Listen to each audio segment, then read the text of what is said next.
Yo, what's going on? So, I definitely want to touch on a couple things. First is we got to finish this list. We got to finish the list of the top 10 guards of all time. Last week we was doing, of course, Jordan, Kobe, Magic, Steph gonna make the list no matter what. So fifth we had D Wade. I got a couple more people that I forgot to nominate for that list, but we all got to agree on that. So we're gonna finish that up. Um, and then I wanted to get into the top forwards of all time, small forwards and power forwards together. So when you're talking about the forward position, scoring, defense, the number one option, we got to bring up a specific topic too, and that is.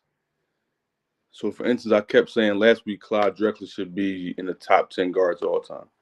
And why do I say that? I say that because Clyde was the number one option on two championship contenders or two championship appearance teams, meaning the Trailblazers was his team.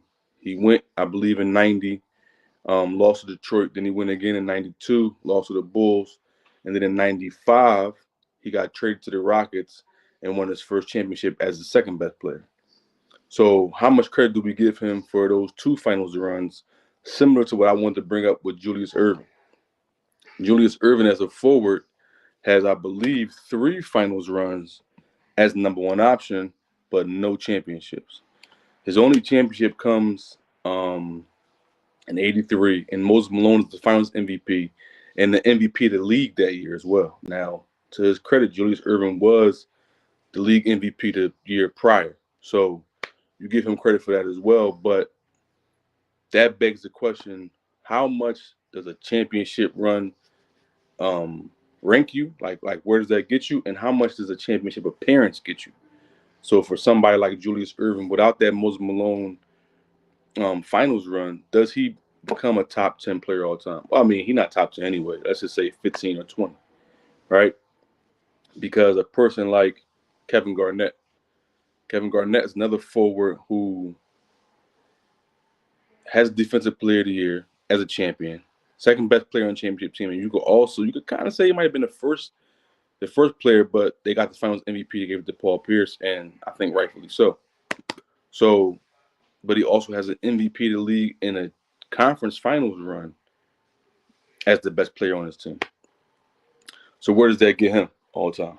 So when the panel come up, we're gonna take all these things into consideration, and then the other point was how much do you value the pre-merger in ABA NBA?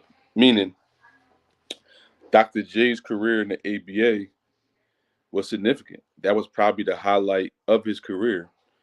And but for the NBA, he was significant, but his championship came as the second best player. So Doc and Moses both come from the ABA, come to the same team, win a chip, and actually sweep Magic and Kareem.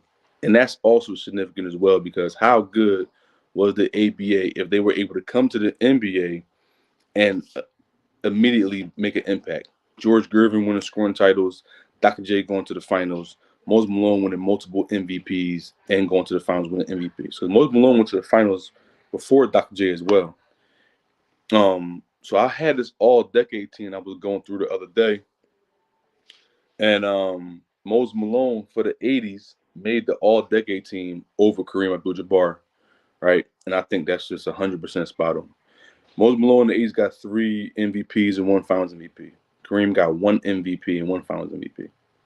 Moses Malone head up got the edge over Kareem multiple times. 1981, he was with the Rockets, and he runs through Kareem to get to the finals and loses to Larry Bird. And then at '83, he gets traded to the Sixers and literally says we about to go 4-4-4 and does it. They lost a game to a different team. I believe that was in the second round, but and back then it was only 3 rounds anyway. But they get to the finals and sweep Kareem um, in the finals, and he gets Finals MVP, outplays Kareem. So, and that's, I mean, I don't know if you've been paying attention to my channel. I don't got Kareem as a top 10 player all time, and most people have him consensus what top 3, top 5 all time. So this is how I look at it like this: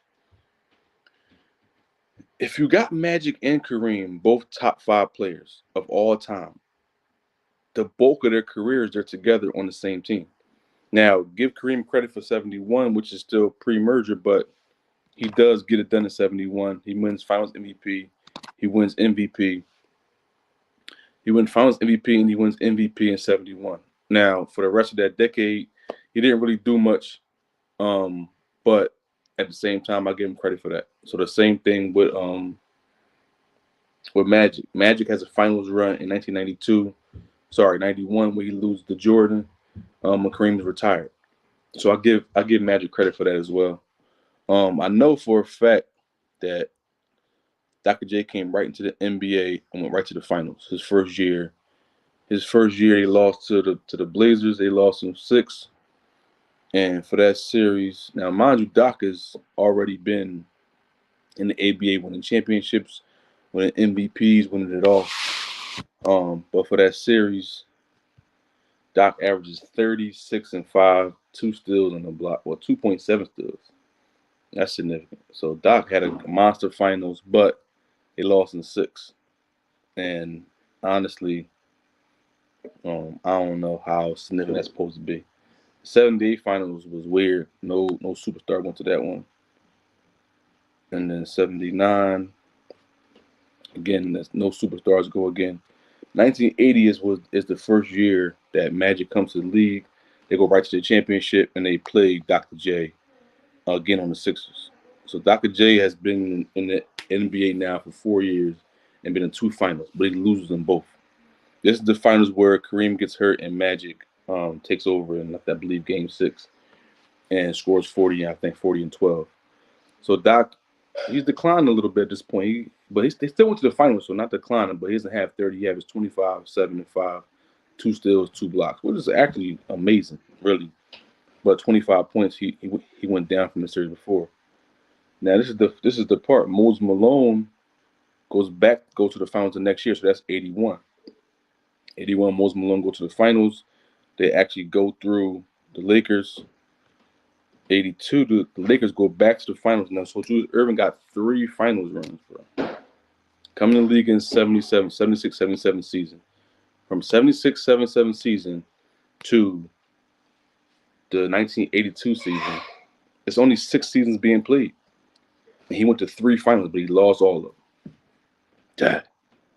So in this finals, he loses again in 6 to the Lakers again, and he's the second leading scorer behind Andrew Toney, 25, 8, 3, 1 and 1, which is cool.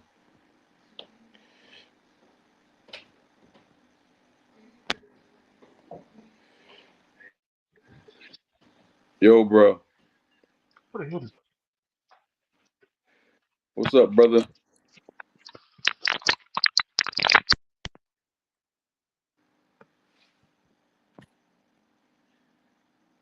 Trying to get,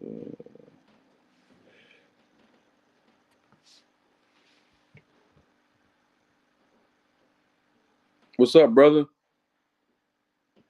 Can you hear me?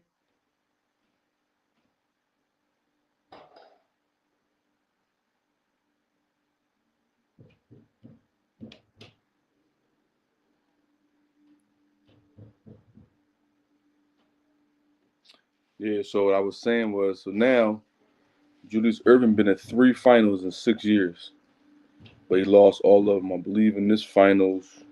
Yeah. So he's averaging about 27, 27, 8, and probably about 2 steals and 2 blocks, which is still significant. Maybe a little bit under 2 steals and 2 blocks.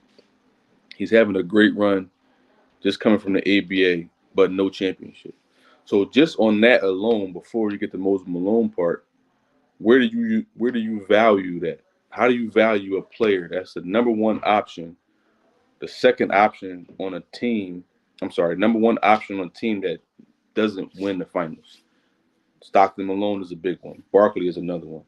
Of course, you got LeBron. You got KD in 2012.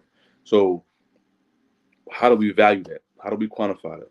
Right. So that's 3 finals runs, but you fall short all 3 times. And then the championship that you actually win, this is the championship. It's really literally the next year. So mind you, Doc just goes to the championship. This is kind of like Steph. This is kind of like Steph and Kyrie. I'm sorry, Steph and KD. Doc goes to the championship, loses. Next year he gets the MVP. Now he won the MVP. This is exactly what happened to Steph and KD. Steph won the MVP 2016, lost to LeBron. The next year they get KD. Now KD didn't win MVP, but he won Finals MVP, right? They get KD and they basically sweep the whole league. They went 15-1. This team went 12-1. So anyway, but so that's what Doc does. So in that finals, Moses Malone averages 25, 18, 2 steals. I'm sorry, 2 assists, 1.5 blocking steals. So 3 stocks basically. Andrew Toney is actually the second leading scorer. So not only is Doc not the leading scorer, he ain't the second leading scorer either. So that's significant. Andrew Toney averages 22 points, 2 rebounds, 5 assists, and Doc averages 19, 8, and 5. He averages 2.8 blocks, which is crazy. Maurice Cheeks brings in 15, so they basically had a big they had a squad, they had a bomb squad. Um, and I think Kareem did, and that's what I'm saying. Moses outplays Kareem in '83. Kareem only averaged 25 and 7 rebounds. This is center, it's nuts in the finals. Um, and Moses Malone averages 18 rebounds. That's like embarrassing, bro. You know what I'm saying? That's embarrassing. Yeah, so you got to hold all that to the light, man. And the reason why when I started really going on these tangents about specific players, it was only because of the argument. How is Jordan better than LeBron? That's a serious argument that I be trying to get into. And at the end of the day, hold on.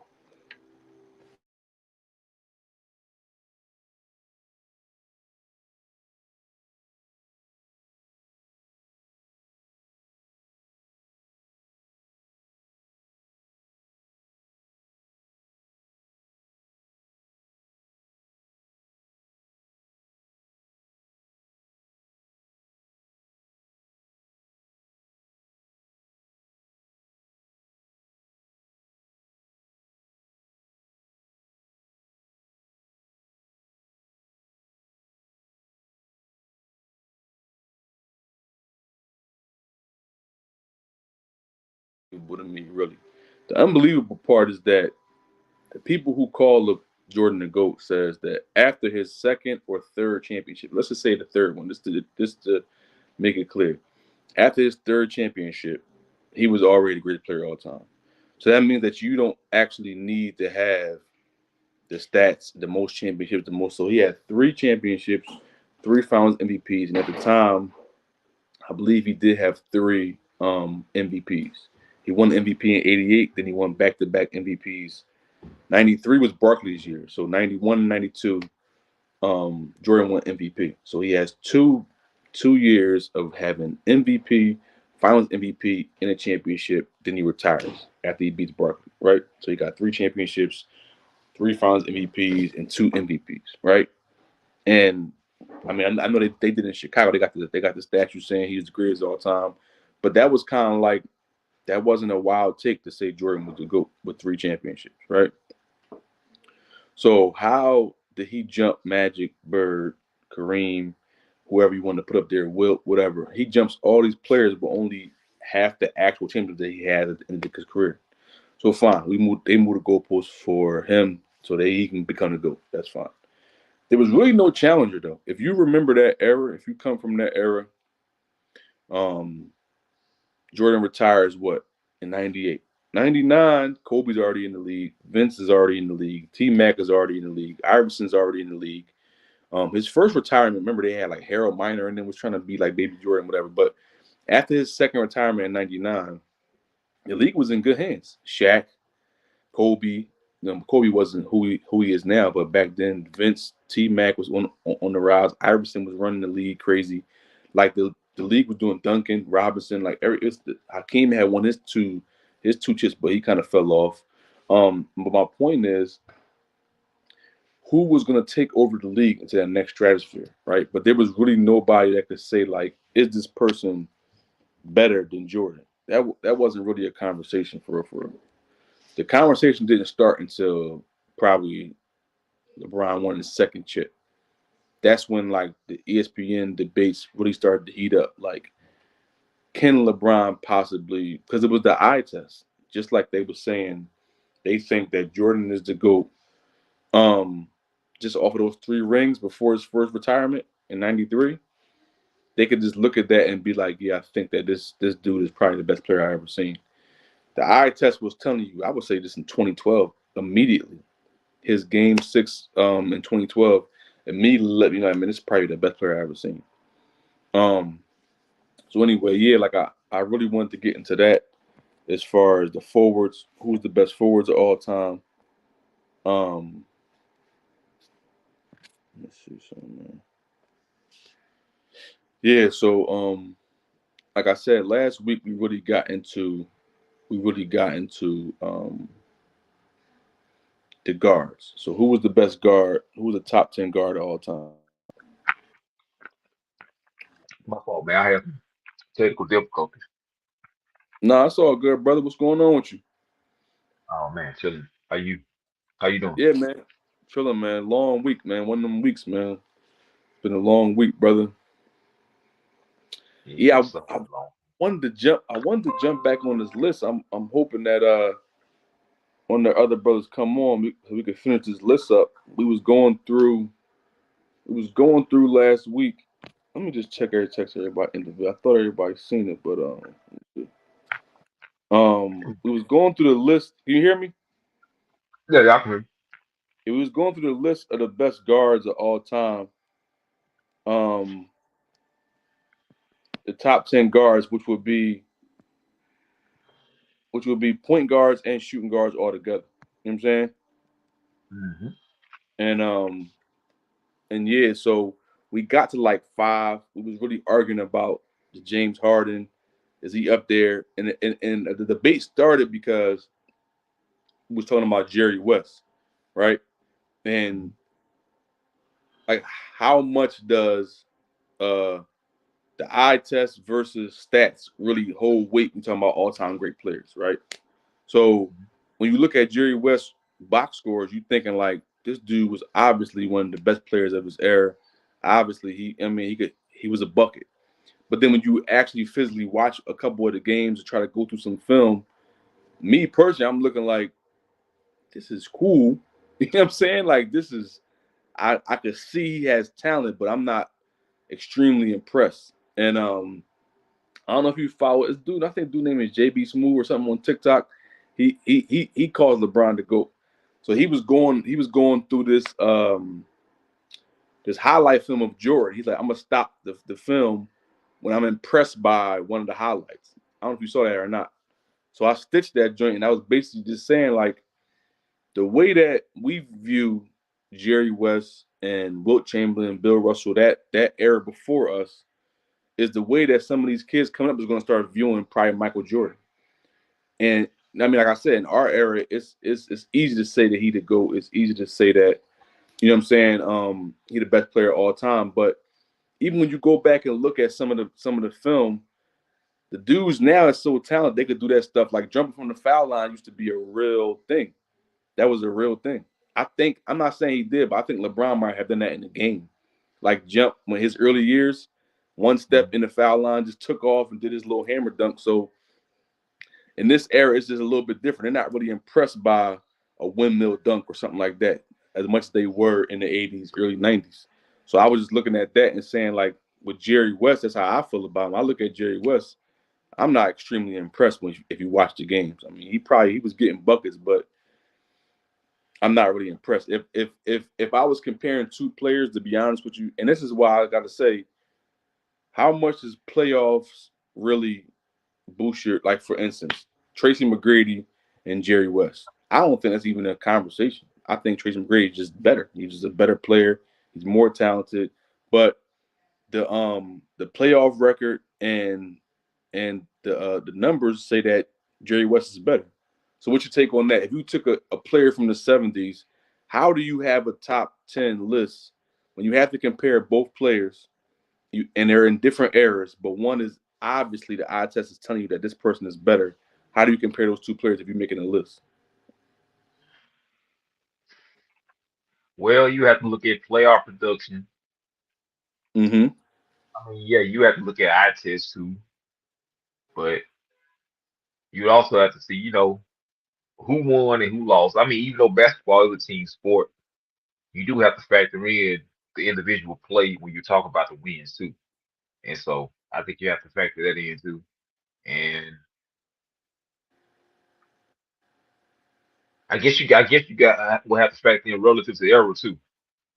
We're But talking see, about that's the thing. So if you say relative to era, then now we have to only have the conversation about who was the best player from the 70s. Okay, if you want to say Jerry West was the top three player from the 70s, I'm not going to debate you on that. If you want to go era by era, like the all decade teams, that's a debate that we could have. But when we saying who's the best player, who's the best, I would say who's the best shooting guard of all time. They're gonna say Kobe, Mike. Okay, is Jerry West third over D Wade because technically, well, no, I would say D Wade is higher, but that's the point though, huh? I got D Wade number three. Right.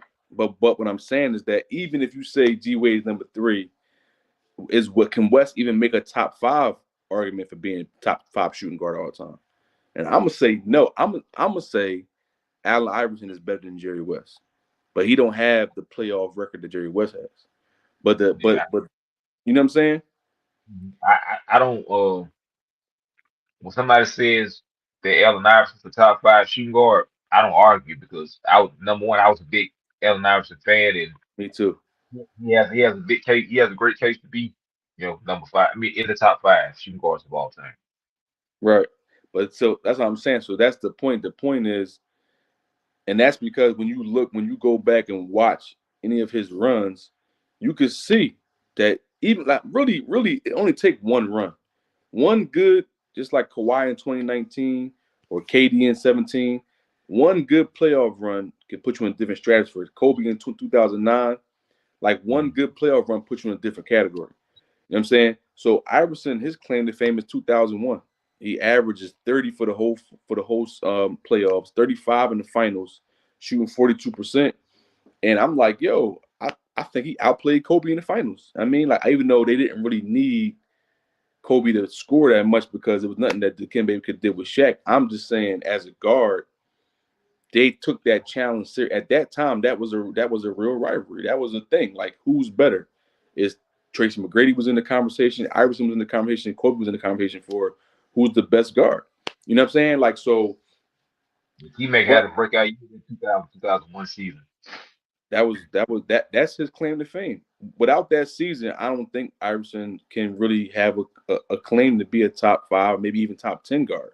Even though that was his MVP season, his only finals appearance. You know what I'm saying? Now he has four scoring titles, but he won the scoring title that year as well. You know what I mean? Like, so without that finals run, in the Tracy McGrady argument. He's like in that run. He gets out the first round, I think, once or twice. But other than that, but still, he's not. That's not far off. Him, and Tracy McGrady. Even they look at Melo. Melo only got one playoff run, 2009, right? Mm. So when you talk about the forwards, the way that I view Melo as a player, the way that I view Melo as a scorer, I say he's a top 10 forward all time. But the I would probably get a lot of pushback from that because why he don't have a finals run or he don't have a finals appearance where you're looking at it like, yeah, Melo balled out that year. 2009, they lost to Kobe and Gasol. He never made it back to even the conference finals again in his whole career. So Right, that's right. huh? I said, I'm just saying, right? Yeah, so but then that's where you gotta look at Tracy McGrady and be like, okay, so T Mac never been out the first round. But eye test will tell me. That's why I say even when you look at Jordan's first retirement, after '93 season, he won three finals. He got three championships, three finals MVPs.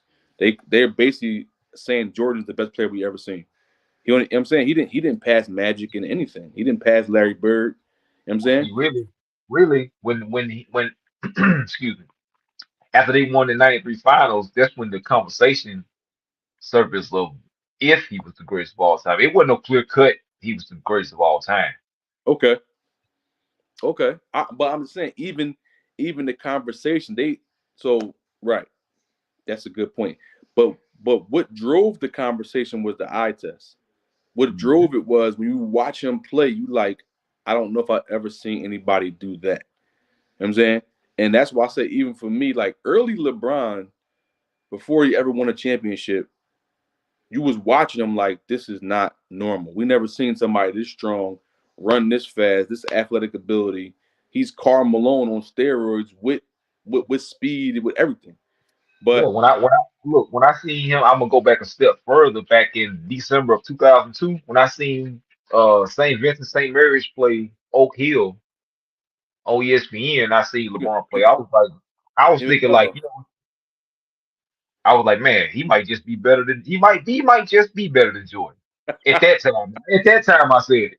In that's crazy. 2002, as a 21-year-old, I said it That's because it crazy. wasn't his time. That's crazy, bro. That's crazy. So mind you, I didn't know, like I heard LeBron name before when I was in high school. So I graduated in 2000.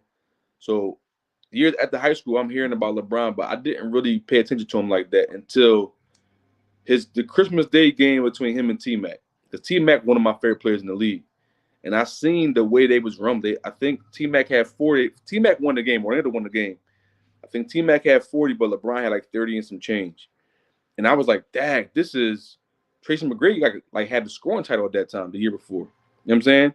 And so my point is he came to the NBA. Once you start to see the comparison, I used to think Melo was better than LeBron. Honestly, I liked Melo games better. The way that he scored, the way he was efficient. Um, but then LeBron going up, and that's why I say even like when you name the forwards, like Dr. J has a case to be one of the best forwards of all time, right? But his only championship comes he's a part of that basically a big three, just like Jerry West. Dr. J only championship is he ain't the finals MVP, and you could probably argue the third best player on the team. But he has three finals runs where he's the best player on the team. So you know what I'm saying? Like that's the argument I would say against Jerry West to me, even though he has finals runs, his only championship Wilt is the first best player. And I believe I don't know who else it was on that team, but somebody else averaged more points in the finals and the playoffs than Jerry West. You know what I'm saying? So it's like how much does a finals run really get you as an all time great player? I guess is my real question. Let me see. Let me see what Jerry West did in that finals. Um,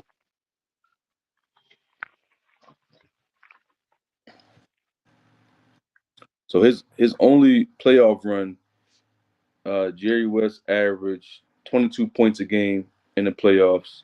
He did lead his team in points in the playoffs though. Wilt only averaged 14 points and 21 rebounds, but 14 points for the playoffs. But in the finals, I think Wilt averaged like 19 and 19, something crazy like that. Yeah.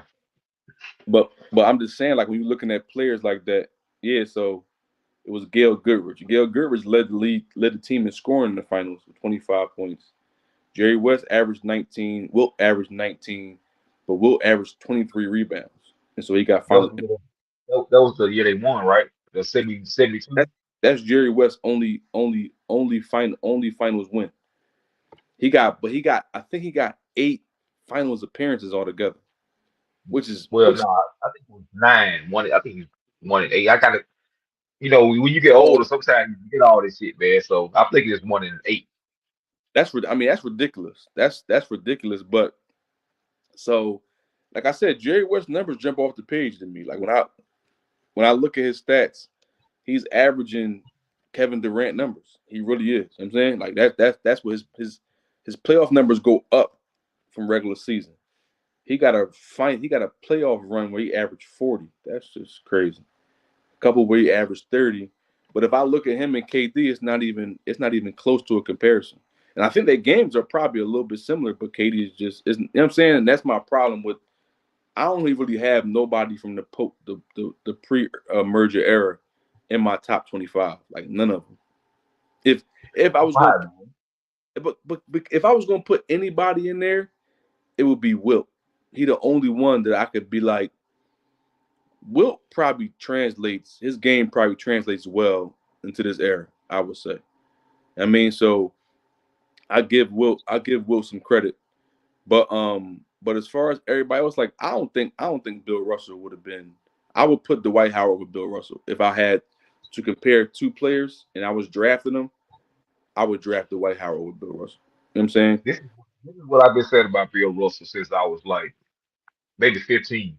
He said in interviews his own this came out of his own mouth. He said I could score 6 to 8 points and my team will still win. So what's that tell you? He don't need to do a lot of scoring. I He mean, don't get me wrong, he was a monster on the rebounds, monster playing defense, but his offense was up and down, man. he So sound he sound like the best defensive player of his era. That's what he sound like to me.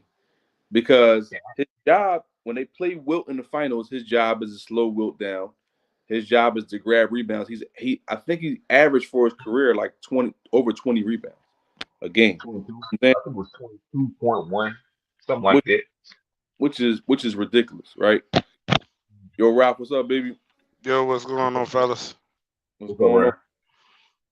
We just having a conversation about like so Jerry West. I know that's your man and all that, but so when you look at somebody's career, right? Hey, my man. All right, well, let's just say you respect him. You know what I'm saying more than I do, I would say, right? Uh-huh. And so when you look at somebody's career, and just like Julius Irving is probably one of my favorite players of all time. But he come to the NBA from the ABA, go to 3 finals, but never actually win. And then when he actually does win, he's the third best player on the team, right? Or let's just say arguing for the second best player, but he's not the best player on the team. So like when you rank in players, is that significant? A finals run where you lose, and then like Clyde Drexler is another one that has 2 finals runs and then a championship as the second best player. So where do we when we rank in players, if you could be the second best player on the championship team, right? As opposed to like somebody like Iverson who has 0 chips, but he was the best player on a losing team. You know what I'm saying? Do those two things cancel each other out, or like how do you view that? I'll let you get that one, bro. Well, best player on the championship team is my is where I look at, but I mean, if I run out of players that's the best player in the championship, I mean, you can actually look at if the second best player on the championship team, it depends how good you was within that championship run in those playoff runs. If it's let me see. Like I'm not gonna put Chris Middleton up there. What You know what I'm about saying? Huh? I said, what about James Worthy? He was nah. That's what I I'm wouldn't saying. even put him on there because I mean, what James Worthy got? What 3, 4, He got 3 or three 4? three He got champions. 3, He got one final and MVP, but the MVP that he has, but he was he? point He was the second best player. I mean, even though he got that MVP, Magic was the best player throughout the whole season. I mean, hold on, that was 85, right? that's 88. That's their last championship. 88. Yeah, I agree with you though. I agree. I agree with you. Like Sure. I agree. he would be further down on the list than other people's. Like he's the second best player on that team. So it's like Right. when I look at him, and then if I look at he'll fallen. I don't know. I never really thought about it to that extent, but if I have to go, like being, I mean, winning that championship is more important than being the number one option on a losing championship team. So because the reason why I brought that up is because we entering this year right here and the next few years probably to follow. There's going to be a few players that's going to be in arguments for top 10, maybe even more than that. So Cool. if Joker wins another championship, his conversation gets real high up there. Steph is another. It, He it, probably it it'll definitely shoot him up there, but I wouldn't be too quick to put him in the top 10 for the fact that he still got more years in the NBA. And like for me, you can make it to the top, but you can also get knocked out of that top too. so how does that happen, Ralph? Give me an example of how somebody could get in the top 10 and then get out. Bill Walton. Bill Walt, but so okay.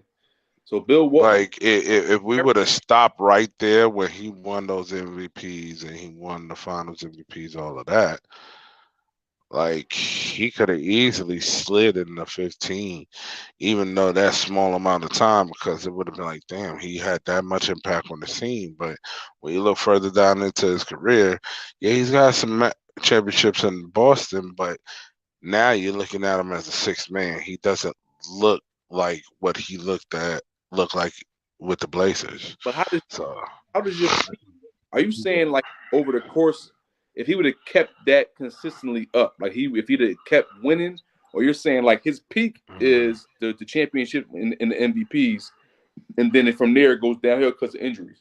But yeah, why that peak not keep him wherever he was in the beginning?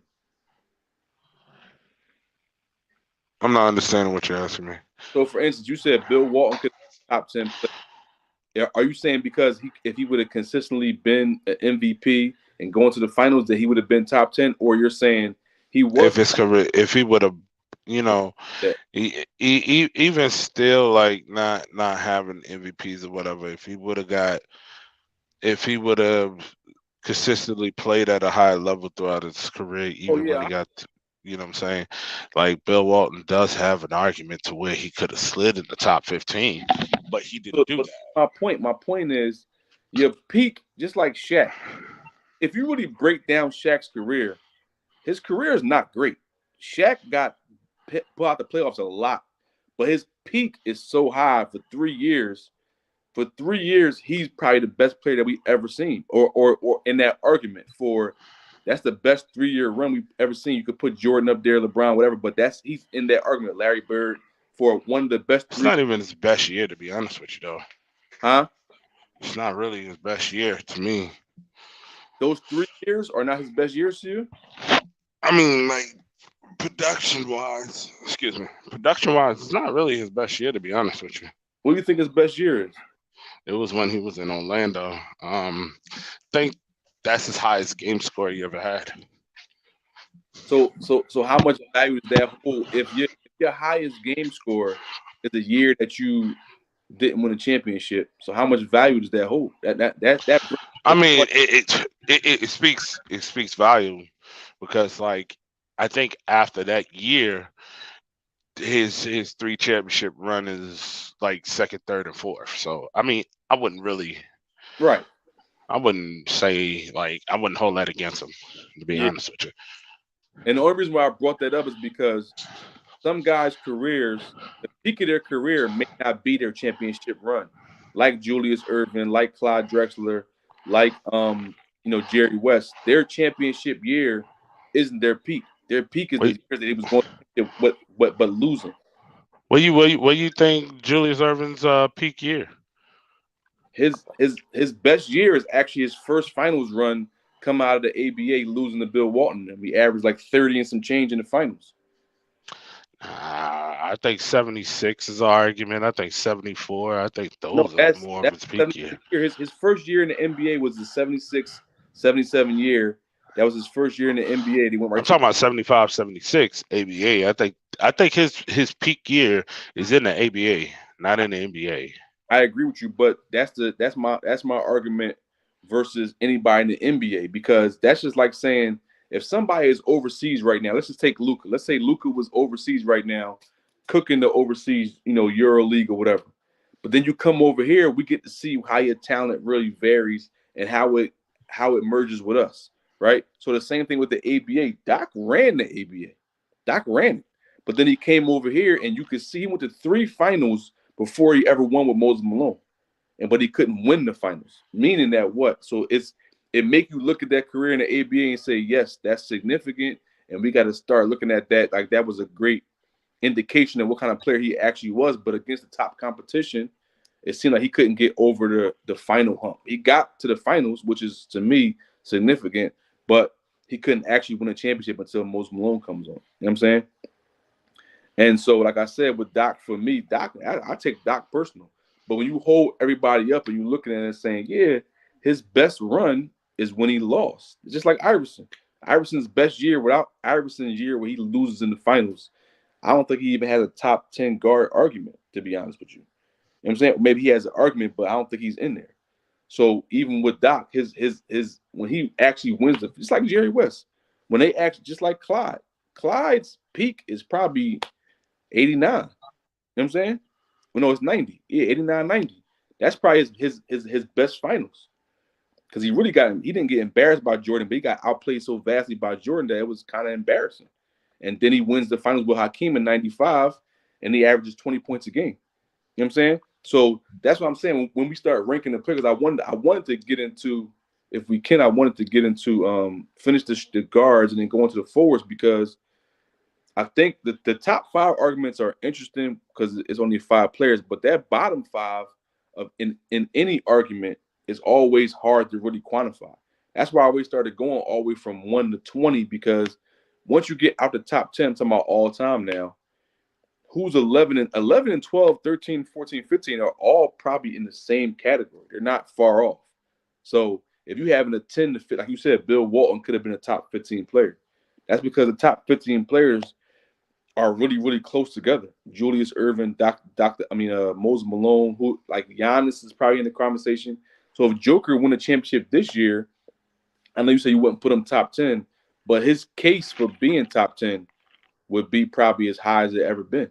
I mean, in my opinion, two Finals MVPs and 2 MVPs. Not a lot of players say they can even have that on their resume at all. I I think mean, I don't hold the Finals MVPs and all that other stuff like so nope. heavily because Finals MVPs they could be very, very skewed to where it's like, do they really deserve it? Such like the Iguodala year.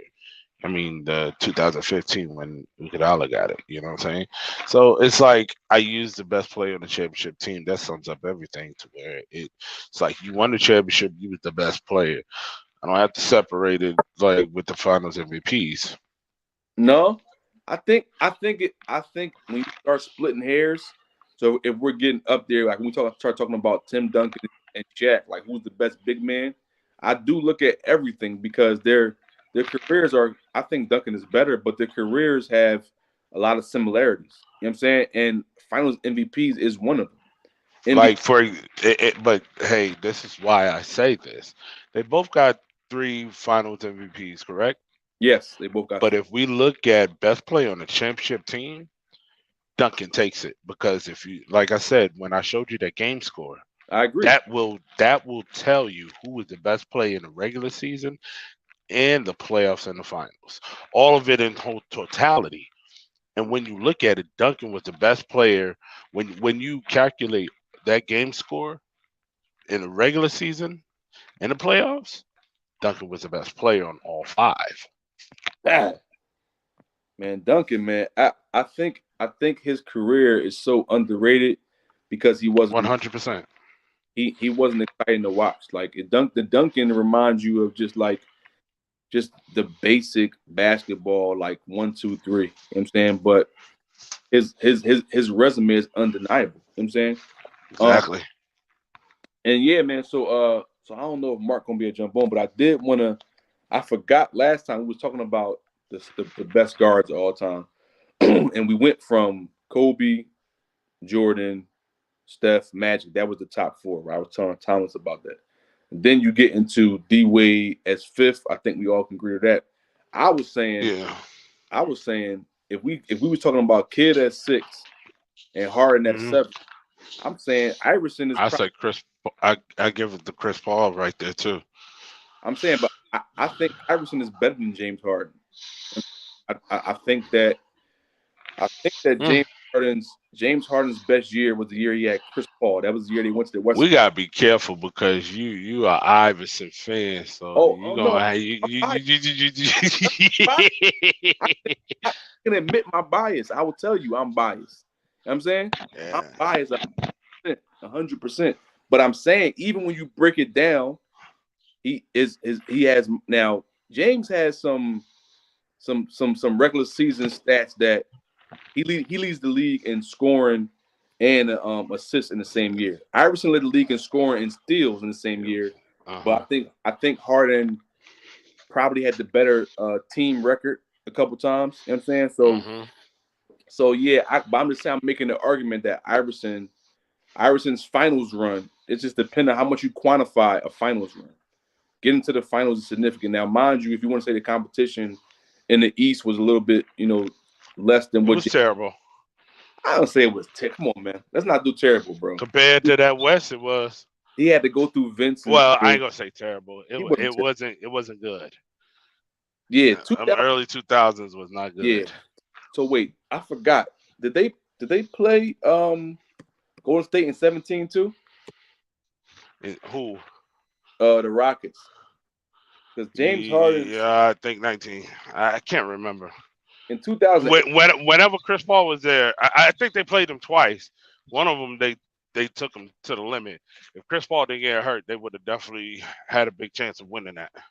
So 2015, he loses in the conference finals to Golden State. So honestly, that's significant. Let me see what he averaged in that series real quick.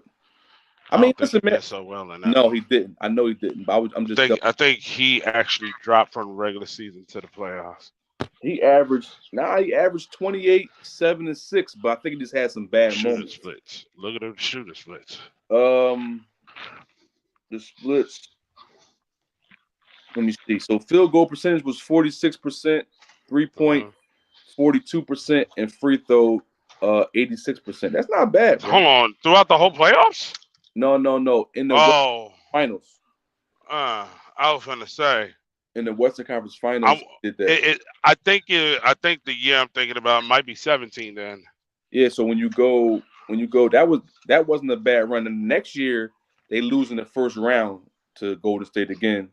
2017 they lost to the Spurs in the second round. Or was it 19 then? Um, I'm thinking I think it was 19 if I'm served correctly. 2018 they played the KD Warriors.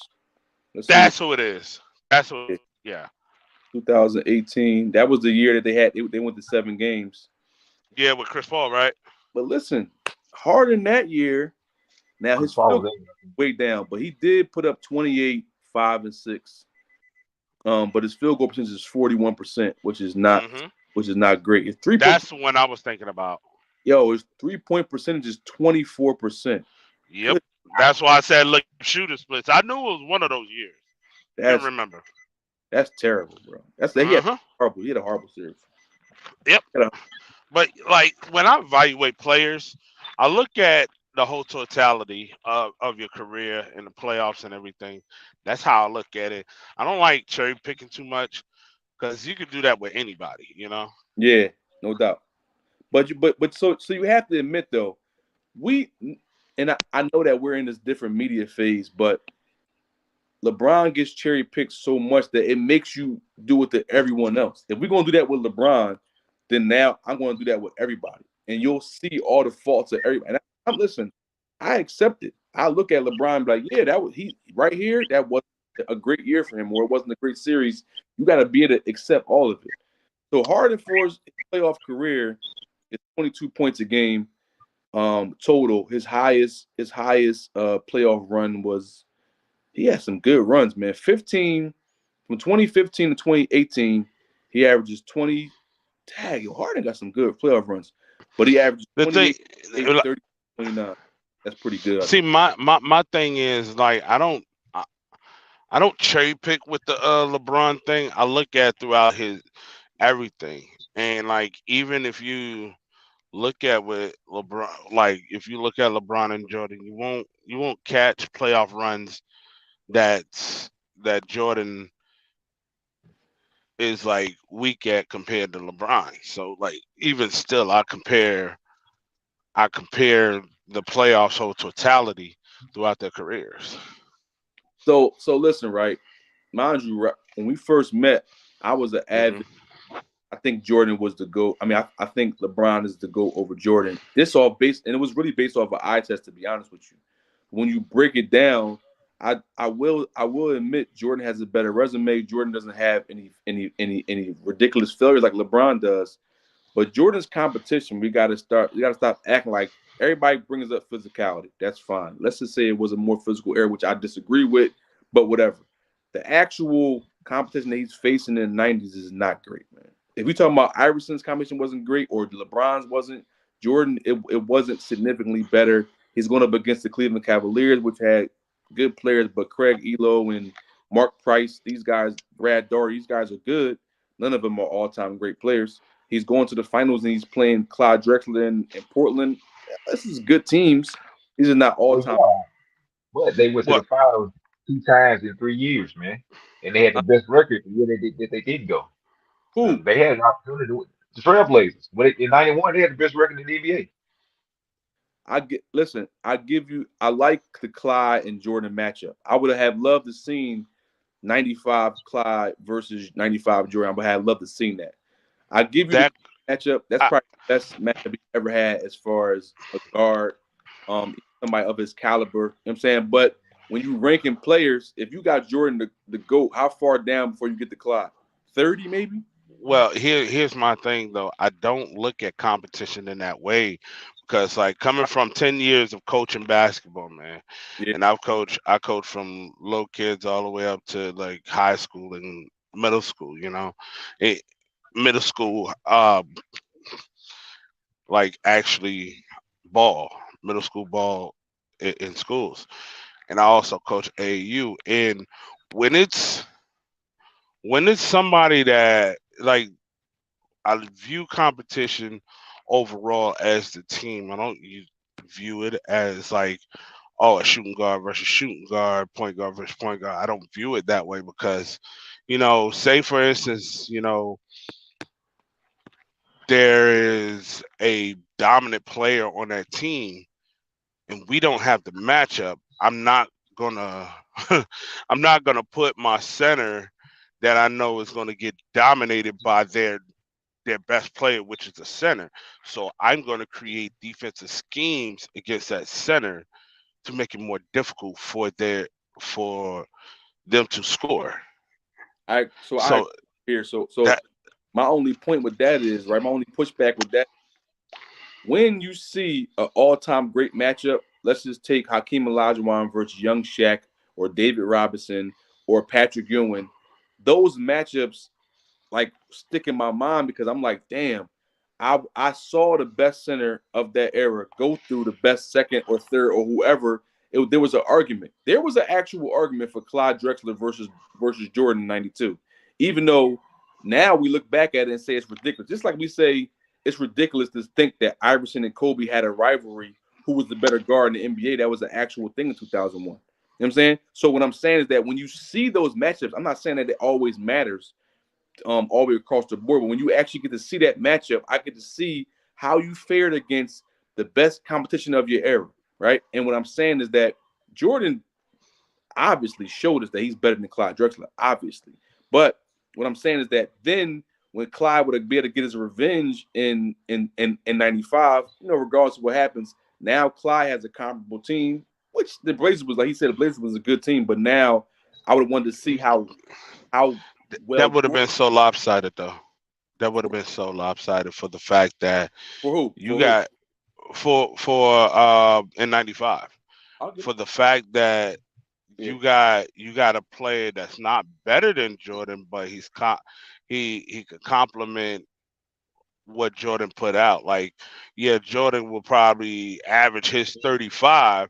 Right. Clyde can he could chop he can counter that with probably like 21. I think he averaged 21 in that series Yeah. But against them. bro, let me ask you. So, but here's the kicker. Yeah. You don't have nobody to complement what Akeem is going to give you, which is probably that 32. No doubt. No doubt. You I know what I'm agree. saying? I With agree. if we're looking at the position thing, that's why I said don't look at position. I look But at what I'm saying is that sometimes you want to see David beat Goliath.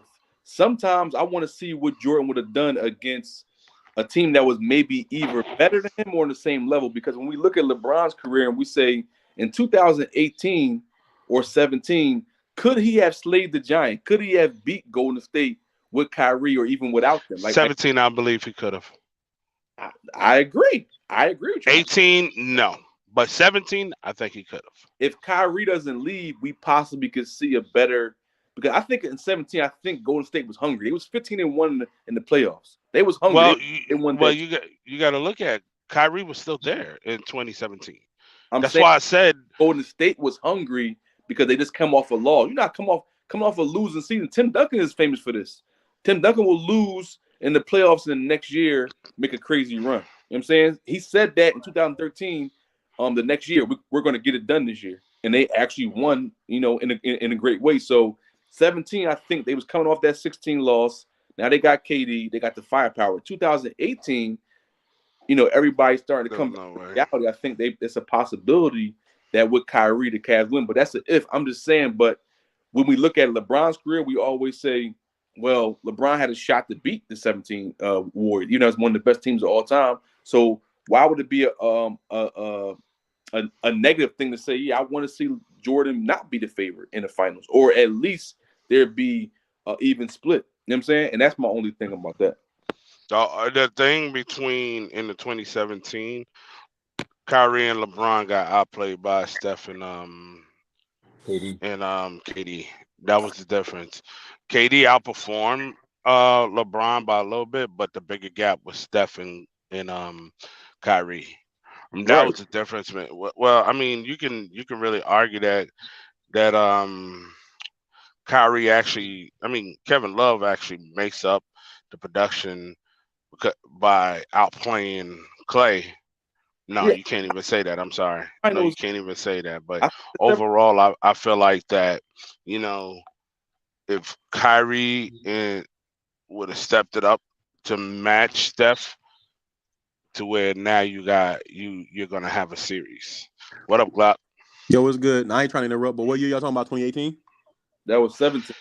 17.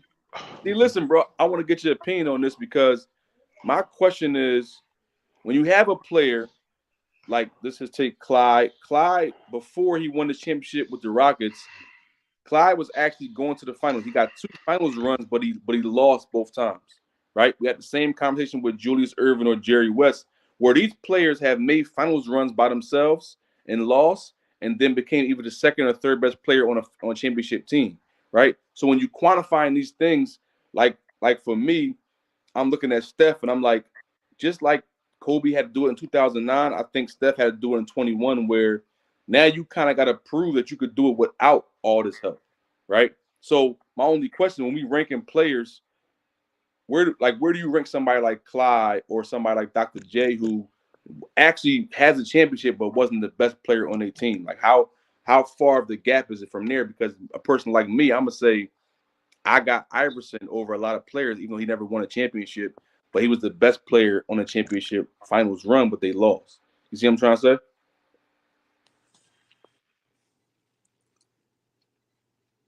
don't know. He probably can't. I don't know if you can hear me. I don't know if you heard that or not. But that's the only thing, man. Like my only problem with that is that with Jordan at he trying to talk. I can't hear him. With Jordan as being the GOAT, I'm fine with it. But I'm also saying that I look at his career and I'm saying, where was he challenged? Where was the point where, like, to me, I've seen LeBron be at the brink of elimination and come back from that. Not just 3-1 lead, but against Boston in 2012 and Okay, 2013. In the finals, they I had got, 6. I got an example of a challenge for the Bulls. The Seattle, 93, it was the up 3. 93 against Oh, the Knicks. they was up 3-0 against Seattle. They just lost 2 in a row when Gary Payton's No, hurt. no. Well, yeah, right. But I'm But saying I he was I, never I, on I, the streak. The New I York give you series, I agree with. The New York series, uh, when it was down 2-1 in New York series. The time he was gambling. I agree with that one. no, they was down. They was down 0-2. They had to come back Was it and win two? in Chicago. Yeah. They lost the first two games in New York. Okay, and then so in that game 3, I think it was 2-1, but in that game Down 3, three. No, they was down 0-2. Then in game three, Jordan went 3 for 18 and had 22 points. But and he they had, but they he won made the game. all those. They Yeah, won the yeah, yeah. right. hmm So that kind of gets glazed over a little bit, right? That's one. And then the year before when they played the Knicks, they had to beat them in 7 games to go to the conference finals.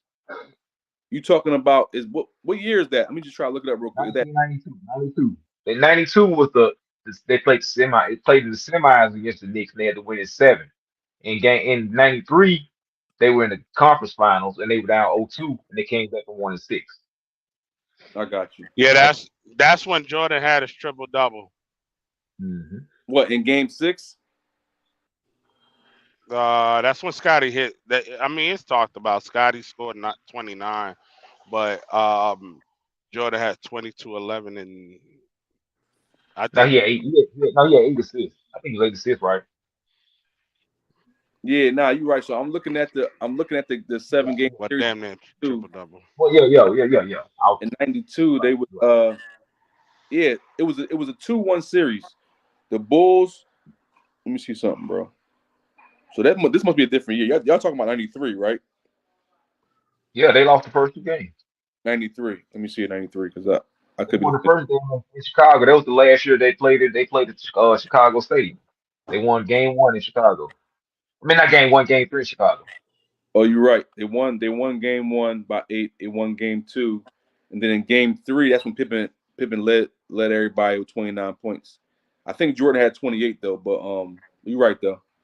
You're right. But what I'm saying is that but sometimes in the finals that gets quantified a little bit more, right? So you see a player and you want to see his back against the wall. What is he going to do? And I mean, like I Okay. said, I'll give you another example then. they, 98 in the finals. Jazz. who that? The Bulls and the Jazz. That he had a challenge in that one. But what 98. was They they ever? lost game 1. Was they down in that series? They lost game 1. Come on, I'm talking about like if you down about to be eliminated, like you down 3-2, or it's a Oh, three well, three series game 7. And I'm not I saying get what you're saying. I get what you're saying, but the good thing about it, Jordan was so good that wasn't gonna happen on the big stage. this is what I'm this just telling the truth. Did it happen? no. This is where I push back on Jordan fans, bro. You keep No, I'm just saying it never Jordan, happened. Jordan was so Why, Jordan was why would I want to good. measure? Well, I got a question, DJ. I just want to ask you this. Why would I want to measure a player being down on the brink of elimination and coming back winning?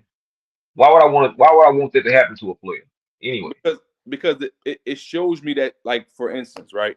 There was a game 7, I believe in 1990, the year they lost to the Pistons, where Pippen had the migraine game. They blamed everything on Pippen, but Jordan had a good game 7. I'm saying he didn't. What I'm saying is that if Jordan wins that game, despite Pippen having migraine, despite all the odds against him, that puts him in a different stratosphere, right? If he just scores 40 whatever and wins that game, look at him completely different because no matter what, then you could say he was so good, even that Pippen had a migraine, he still won. But that's not what actually happened, right? So what I'm saying, when you say he's so good, but the competition, I'm saying, like, even with Seattle, they're up 3-0 because Hershey Hawkins is guarding Michael Jordan. And I'm saying Hershey Hawkins is a good player, but the level of competition is not significant enough for me to look at them and say, yeah, Seattle was. Can we look at the numbers from the '96 finals and see what everybody else did with the Bulls? So so Me, so so can I say something real quick? go ahead, bro. Go ahead. So for me, man, I'm gonna be honest with you. How I look at it, like I understand that when we start talking about, you know, players having their back against the wall, we do tend to see these players come out. But I think one thing to be noted is I don't think Jordan has ever been in a series where he wasn't the best player in the series. And I think being the best player in the series, hands down, and far exceeding everyone else on the production end, is what actually helped that team be as dominant as they were. So when we look at Jordan essentially being on the brink of having his back against the wall. Like when we spoke about, I think you mentioned what was it, 1989 against the Pistons, the little Scottie Pippen migraine. Yeah, yeah. So when we go look at that series, Michael Jordan was like very clearly the best player in the series. But what I also remember about rewatching that series is the Detroit Pistons had the best players in that series not named Michael Jordan. And I remember them as a unit collectively outplaying the actual Bulls. And the only reason that the Bulls were actually in that series to begin with was because of the heroics of a guy like Michael Jordan. In fact, I also remember, if I'm not mistaken, I think Horace Grant was outplaying Scottie Pippen in that series, if I'm not mistaken. So No, I think so it, I my fault. agree with you. No, I'm saying I what you're saying is no matter of fact, finish your point, bro, because I'm agreeing with you. Go ahead. Keep cooking. Yeah, so I just I think agree. that like when a lot of those guys on the team, the cohesion was built, the continuity was built. They understood what they were supposed to do, what they were not supposed to do to amplify the team around a guy like Michael Jordan. I think him being the clear-cut best player on the floor every time they faced the team was the reason that we never really got a chance to see him with his back up against the wall. And I just don't think that should be held against him. Versus having a guy that has his back against the wall, it shows me that you're not being dominant enough. Okay, so you're saying the Pistons team, when you look at that Boston team against in 2012, when you look at the Pistons in say 2007, you think those teams were not as good as those Pistons teams in 1990? Uh, you say, do I think the Boston team was good as the Pistons team in 1990? Yeah, so when I'm saying back up against the wall, I'm saying in the 2012 series Right, when LeBron was down 3-2 to Boston in the East Conference Finals, right. that team was significantly they was a good team, No, well for put sure, together. for So what I'm sure. saying is that to watch him come back, because when you watched it live, you thought that it was over, right? You thought there was no way we were gonna win the series. Same thing in 2013 when the Ray Allen game, right? No, that's kind of different. I'm a LeBron fan, so I always thought that LeBron was going to win these games personally. But I get what you're saying, though. I do think the masses would have thought that it would have been over for him. But I'm saying, Well, so yeah, you think LeBron, when he's down 3-2 in the finals, you still watching him actually do it though. You know what I'm saying? Yeah, yeah, I got you. I do think that's a testament to LeBron's greatness, though, because I do think he can turn it on the moments that he absolutely needs to. But I think that if he were to turn it on and leave it on, he wouldn't be in these situations to begin with, right?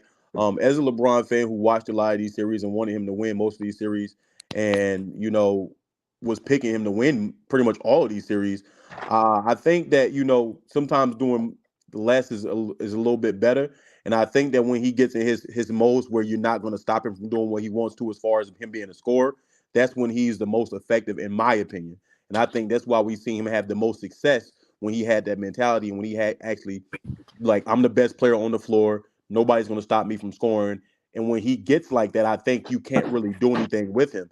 And I think that's kind of the mentality that Jordan walked into every single game with. And I think if LeBron walked into every single one of these series with that same mindset, I don't think that we see LeBron in any of the situations that we've seen him in. All right, so that's a good point. So my question to that is, we saw LeBron be the best player in 2015 Yep. and be the best player on the field in 2018 as well. But Mhm. he still lost those finals. You know what I'm saying? Yeah. Because of the competition. It wasn't being the best player on the team no matter what, and then actually win the series are two different things. You feel me? Yeah, but I don't think he lost in 2015 because of the competition. I think there's a multitude of reasons why he lost in 2015, right? Um, I think him being an inefficient volume scorer in 2015 finals, he wasn't efficient at all. He shot below 40% for that series.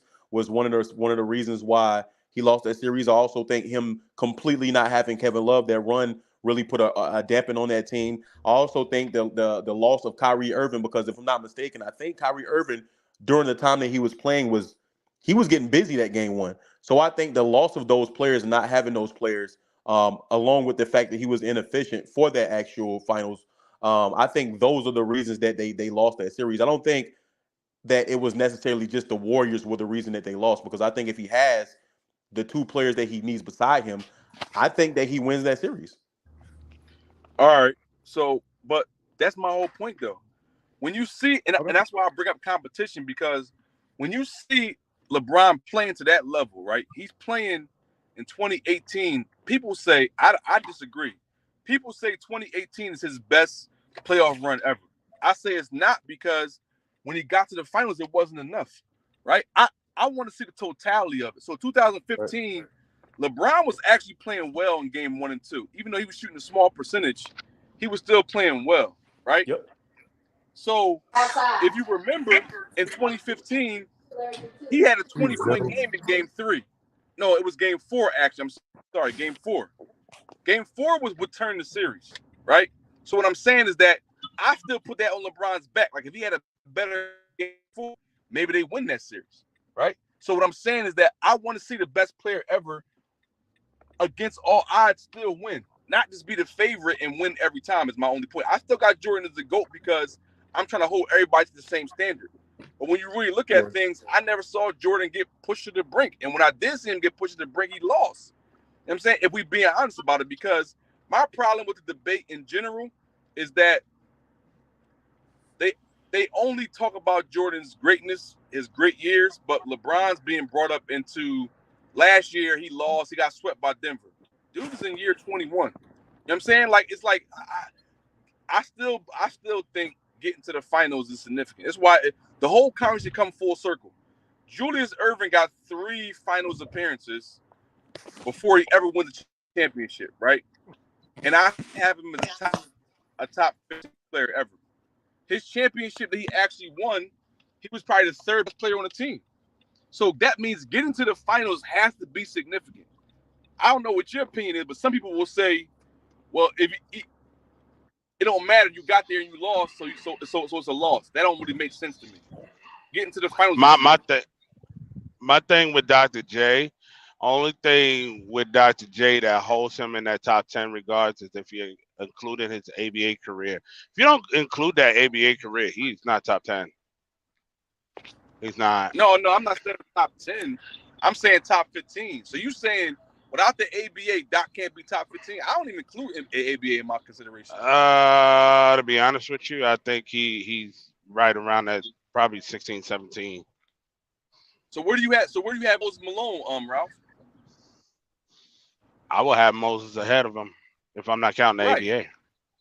But that's what I'm saying. Like, so what I'm saying is that Moses Malone is a top 15 player NBA. Forget about the ABA for a second. As an NBA player, right? Moses only played 1 year in the ABA, so I wouldn't even really count that. Right, I got you. His best years was in the NBA. Right.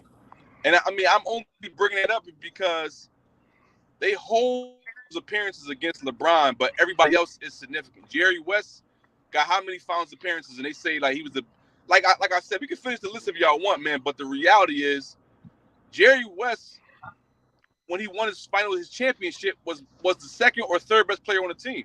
Y'all agree with that? Maybe he was the 2nd best player on the championship team. Okay, but That's I not count as those. significant as I count those finals losses for Jerry West. And see, and Yeah, that's why Like my thing. that's why he's not in the greatest of all time conversation. but see, this But is go my ahead. thing. See, I really don't count right, losses much right. against players. I more so count how you perform in these losses against you more than I'll count the actual loss against you, right? But at some point, right, and I'm not trying to be nasty by saying this, pause, but it gets to a point where it's like I Right. have to also add context to your losses, and context, the same context I have to add to your losses, I have to add to how you're actually getting to the finals, right? And when I look at like LeBron going to 8 straight finals, I do think that is a very impressive thing. Just like when we go back and talk about 2007, I do think that's a very impressive thing for anybody to do. However, when we take a step back and I actually look at how you perform in these situations, that does matter to me as well. And once again, like you said, you value competition. I have to look at the competition not only in the finals. I have to look at the competition not only when they put your back up against the wall. I have to look at the competition that you're facing on a nightly basis from the start of the regular season to the end of the season. And that means like the end of the finals, the playoffs, or wherever your season ends that year. Because I do think that like some of these players are playing in significantly harder conferences while accomplishing things more than players who are playing in easier conferences. And I'm not trying to say like, obviously the NBA is the NBA, but when I look at like LeBron in 2007, for example, like I think that was an impressive feat. Most of the teams were mid, and the only team that he faced on that way, in my opinion, out of the first 3 rounds of the playoffs, in my opinion, was the Detroit Pistons. And I mean the Detroit Pistons, it wasn't like the Pistons that they were in '04. It wasn't like that same No. version of the Pistons. They were still a solid Pistons team for the Eastern Conference, but they wasn't on shit. We didn't think they was gonna win no championship. So I think that him being the best floor on the best player on the floor in all 3 of those first rounds, he should have won those. He had about it equally as mid team as the rest of the mid teams that he faced on the way to the finals. And then when he got to the finals is when he faced his first actual basketball team that was competent and actually had a good system. And then we see how that ended up. So Right. when I look at him in the other years when he was with Miami or when he went back to Cleveland, like not trying to be rude or nothing like that because I am a LeBron fan, not trying to discredit him, but like I'm not sitting here jumping in my seat like, oh man, the Bulls is really going to knock out the Miami Heat from the playoffs and win a championship this year. I wasn't saying that back then. Let me Like wrap I after wasn't Glock. saying. You say what? No, I was saying I was gonna rap when you finish, but go ahead, Yeah, bro. like I was. I think the Pacers were good. I didn't think the Pacers were going to beat them. Like so, it's just like at some point I have to. I respect your finals appearances for sure, but what I don't like is the fact that when I do hear certain dudes, like especially on other platforms, where we hear these guys come in and they like, oh, but he made it 8 times. It's like, yes, I can respect the fact that you made it 8 times while also giving the proper context to how you made it 8 times, right? And the reason that you were making it where you were making it wasn't because you were a dominant player, even though you were making it because the teams around you that you were really in competition with just weren't competition at all. You know what I'm saying? So I like to put things in that context, and when I do that, it just doesn't fit well for the 8 straight Hey, finals Glock, can appearance. you hear me, yo? Yeah, I can hear you, brother.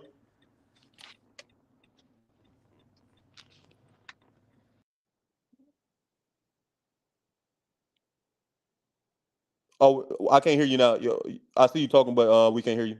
Hey, did somebody lag out? I think he's trying to talk, but we can't hear him. Oh, okay, okay.